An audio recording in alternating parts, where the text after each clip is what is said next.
This is the vodcast on the cell membrane. I want to write this as a heading in your notes. Okay, the cell membrane has a few different functions or purposes that we talked about a little bit in the cell structures vodcast, but just to review those again. The cell membrane is a separation between the interior of the cell and the exterior outside the cell. It controls the traffic of what goes in and out of the cell. And how it does that is it's what's called selectively permeable. Permeable means that things can go in and out. Selectively permeable means it gets to decide, essentially, what goes in and out. And of course, it's not like a brain making decisions, but it has different structures that allow certain things in and out and other things not allowed in and out. Some of the structures that determine that have to do with the hydrophobic versus the hydrophilic portions of the membrane. And we have talked about the fact that lipids can be hydrophobic. We've also discussed the word hydrophilic, so we're going to get into that a little bit more now with the membrane itself. So the structures in the membrane that we find are the phospholipids, which I mentioned briefly already, and we'll talk a little bit more about those in detail. Proteins, which also we'll talk about in more detail as we go along, and a few other macromolecules. So this is where those information on like lipids, proteins, carbohydrates, and DNA and RNA are going to come into play as part of this structure of the membrane. So first are phospholipids. Remember when we made a triglyceride? It actually had 3 fatty acid tails. Our phospholipid has 2 fatty acid tails. So you can see here in this diagram that we've got a phospholipid with 1, 2 tails that are made out of fatty acids. Remember, the fatty acids are just long chains of carbons and hydrogens. And that's what this is showing over here on this model.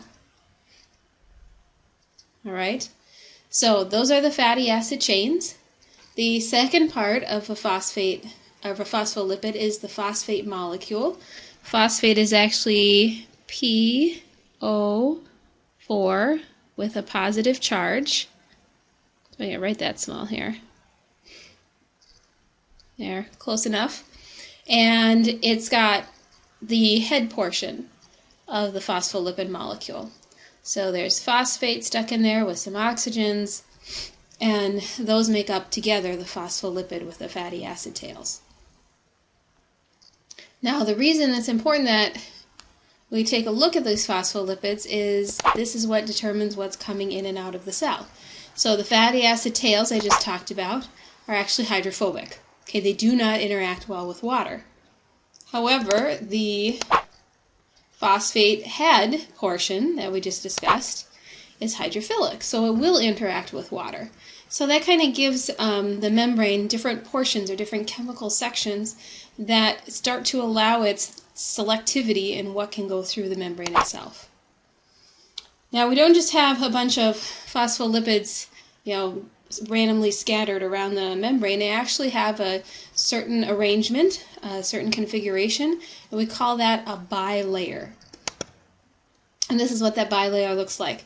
So again, let me point out to you the parts. So we've got all the phosphate heads of our molecules are the ones I'm circling. And if you want to draw this diagram for yourself, a way to do that would just to be drawing circles for heads.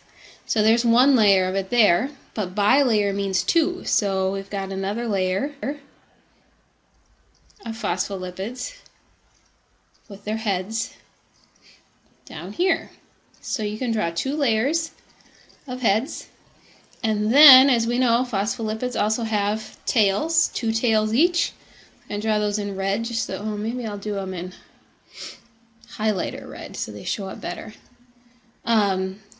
There we go, 2 tails each, all in the center here. We're going to fill that all in, because those are those tails that I just discussed. Okay, so heads on the outside, fill those in. Green heads.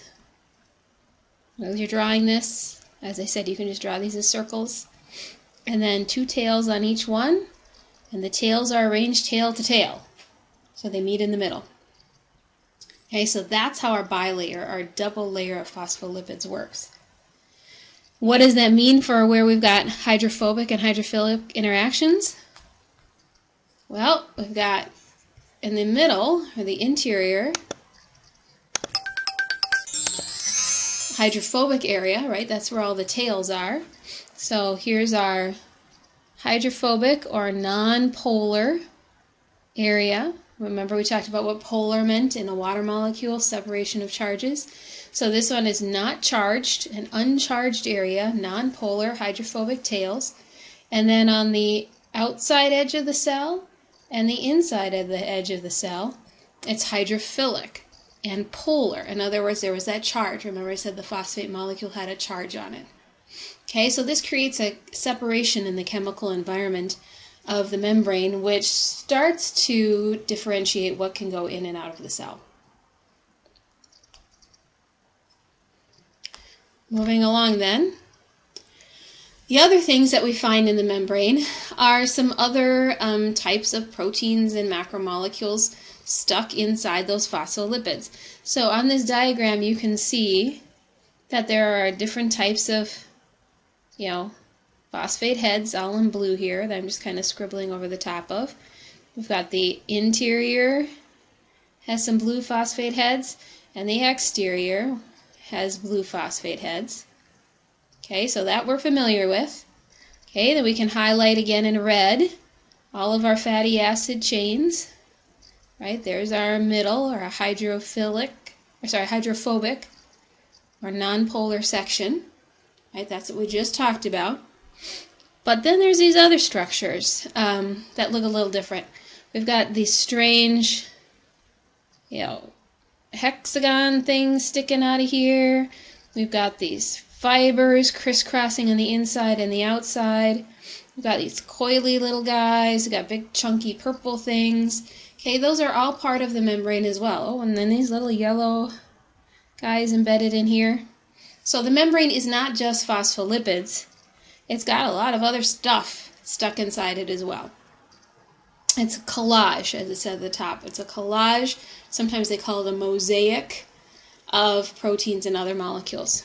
So let's take a look at what some of those other molecules are that are in there. Oh, this is the cytoplasm edge. This is the extracellular fluid, so the fluid outside the cell, just to get yourself arranged mentally as to what's going on. So again, cytoplasm would be inside the cell, extracellular fluid would be outside the cell. Okay, just to get your bearings straight there. Okay, now what are some of these things? So the cytoskeleton, which you learned about in the Structures of the Cell vodcast, is actually attached in certain places to the cell membrane. So that's considered part of that structure.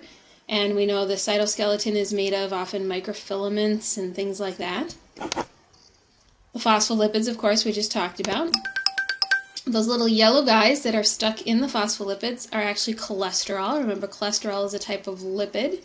So another type of lipid stuck in there. Transmembrane proteins means proteins that are going through the entire membrane from one side of the cell to another. Peripheral protein, as you can see the one down there at the bottom, is just on one side of the cell. This peripheral protein happens to be on the inside of the cell.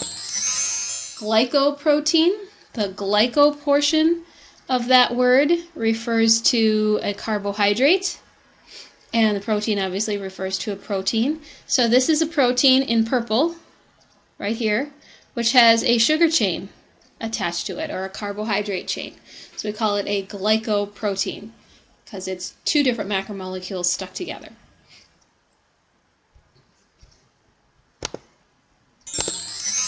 Glycolipid, again, kind of the same idea here. We've got glyco indicating a carbohydrate chain, lipid indicating it's attached to a lipid.